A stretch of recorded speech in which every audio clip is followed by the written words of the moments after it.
guys, welcome back. This is part one of my birthday Christmas haul series that I was going to do as part of some of my Sunday lives, but it seemed like it was just getting too long. So I thought I'd do it separately. And the first thing I wanted to talk about is some art supplies because I've been really getting into watercolor again after my friend Delise sort of showed me a new technique. And I've been mostly using these grabby watercolors that I got as a birthday gift, but I picked up a couple others, or I should say, I picked up some areas to fill in. These grabby ones are quite nice. You can see on the coat here, it got a little bit chalky. It seems like some of the colors, particularly anything that might involve white. So, like this, sort of this beige color, you can kind of see it on. I don't know if it reads well on camera, but it's got some of the white in there. So that sort of, it seems like the white is where most of the chalkiness comes from. Um, and this dark green will also kind of trends towards chalkiness. But these really only that only really happens with like the mass tones. So if you're putting it on really dark, so I don't know, not really an issue. But I did pick up some fun art supply things, and I thought I would show them off. The first one was free and came from my favorite paint company in the world, Golden Acrylics, that I think is actually called something fancier than that. I want to say Golden Artist Colors is the real name, but let me show you. And you can get one of these too if you're nice enough to email their customer service and ask.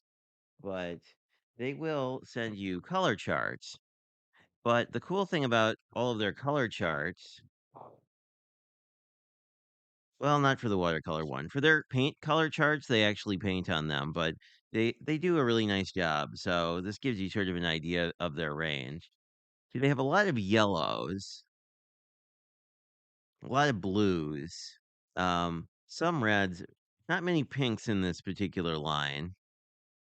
But anyway, and then they have some metallics, which I haven't used any of their metallic watercolors, but I have a couple sets of theirs. So I wanted to pick up a full color chart. So if I wanted to augment later, I could. I really haven't used the core paints at all because of Daniel Smith mostly. And I bought a couple more of these Polar Flow brushes, which I really like. They do stain really easily, but that doesn't actually impact their usefulness. Um, So we got some Daniel Smithy things. I got two kinds of paint. This is the quinacridone gold deep or deep quinacridone gold. Oh, there we go. You can kind of get a sense. I haven't swatched this, obviously, but I have a number of Daniel Smith colors, and that's why I picked up these two. And then this is Rose Madder Permanent, which basically I was looking to augment my pinks and golds because they're the colors I tend to use to mix into uh, skin tones. And I've been doing more stuff. And then this was on Overstock clearance, which is one of the Polar Flow kits. Basically, it has a few round brushes, a rigger. It's got a big flat, a big quill, and a big actually doesn't show you.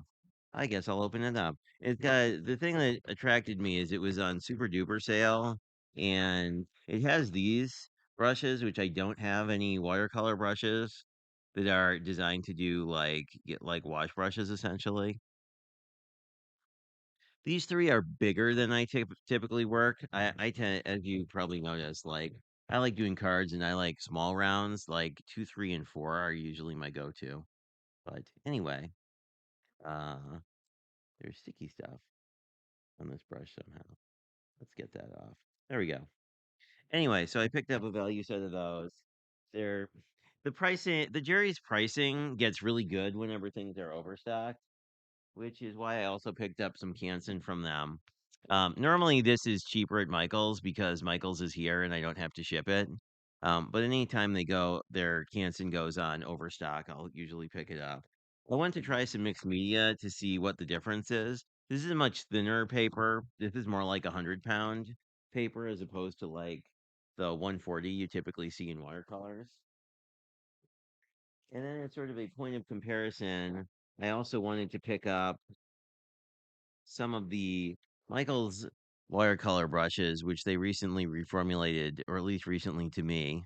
Um, they also theirs seem to be copied, at least aesthetically, off silver brushes. Like everything is dark colors, and that sort of prevents you from noticing the staining. So probably a smart move.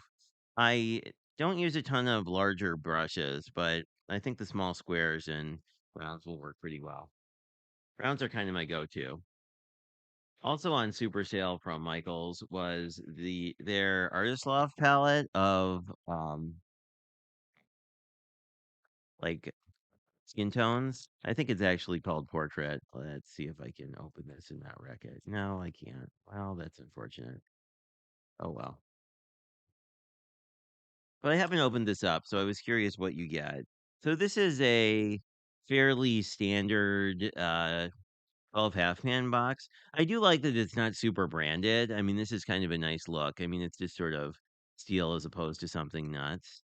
It does come with a little sheet that sort of has a pre-swatch done, has some swatching done for you, which is kind of nice. If you'd prefer to do that, then swatch your own. You have some fairly small mixing level or areas here. I would say if you really want to mix something more like a butcher's pan or even just a Corel plate from the dollar store is going to work better. These are all sealed up, so I'll have to undo these and swatch them at some point. But pretty good deal. This was about $12, I think. So I think it would be. I'm curious to see how it compares to, particularly to the Koi's and the Grabbies, because they're kind of in the same price point. So that was. What was it? Oh, I picked up.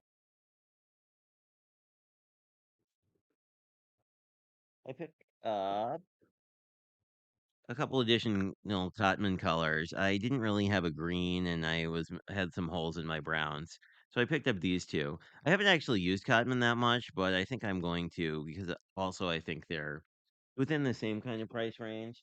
I feel like Cotman are a little nicer, but I don't know. We'll see. I actually have some. I'm gonna start working on more of a head-to-head swatch book. So I think that may be. I don't know if that'll be in videos. Let me know if you're interested in watching me swatch colors and talk about them.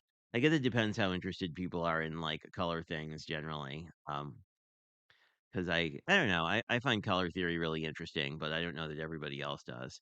So that is part one of my haul of more art related stuff.